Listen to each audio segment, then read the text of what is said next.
Beji, I think we had a similar discussion on optic fibers last week also. I would just like to ask you that India is going through the largest digital divide today because of education during the pandemic. So only about the report which government says is about only 25% children have had managed to have access to good quality education in these very challenging and extraordinary times. So are you committed to this 2022 commitment, especially more so because our children need it? And I'd like to extend the point that Sanjay Jaiswal ji said. I agree with him and I appreciate your challenges that the road and somebody else does it. So it's not always your department's fault. But at least can we accelerate good quality broadband, at least in Parliament and in MPs' homes? Because a lot of times we all have to work from our homes and access sometimes is exceptionally slow. So if we can't do it in our own Parliament and in the capital, when will we reach this every child who actually deserves good quality education? Thank you, sir. Honorable Chairman, sir, as far as the digital divide is concerned, as raised by the Honorable Senior Member, sir, I would say, sir, what was the biggest challenge during COVID? To keep the country united and going. And if I say in lighter vein, no road, no flight, no national highway movement. The country was kept going by the IT mobile infrastructure. You will have to acknowledge that.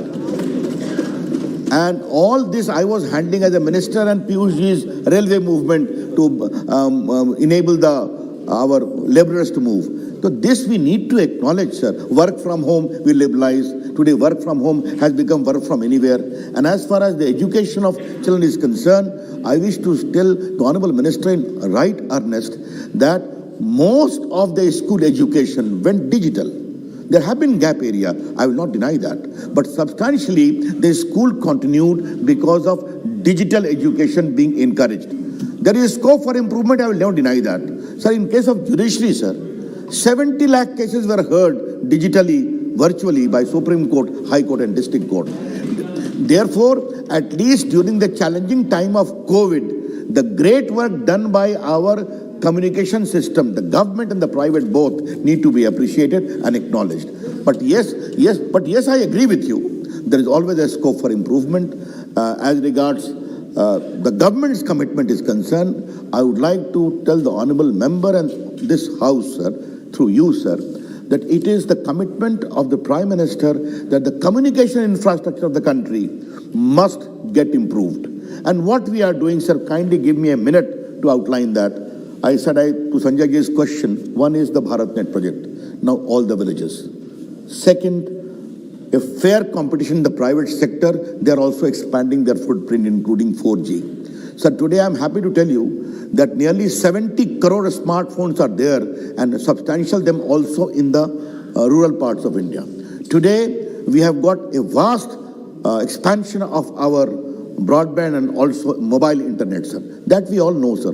But yes, at the same time, sir, BharatNet, broadband mission, satellite communication, we are reaching to Andaman Nicobar through submarine. Now we are going to Lakshadweep. Therefore, and now to all the villages, all are working side by side. I would again urge the honorable members of parliament, they keep on going to their areas. If they have any specific problem which needs improvement, then surely we'll be open to address those concerns. But one thing I would again repeat to honorable members of parliament, that when you visit your area, please ensure that there is some coordination between the civic agencies and my department. Otherwise, the cutting part will keep on rising and rising. Srimati Hema Malini ji.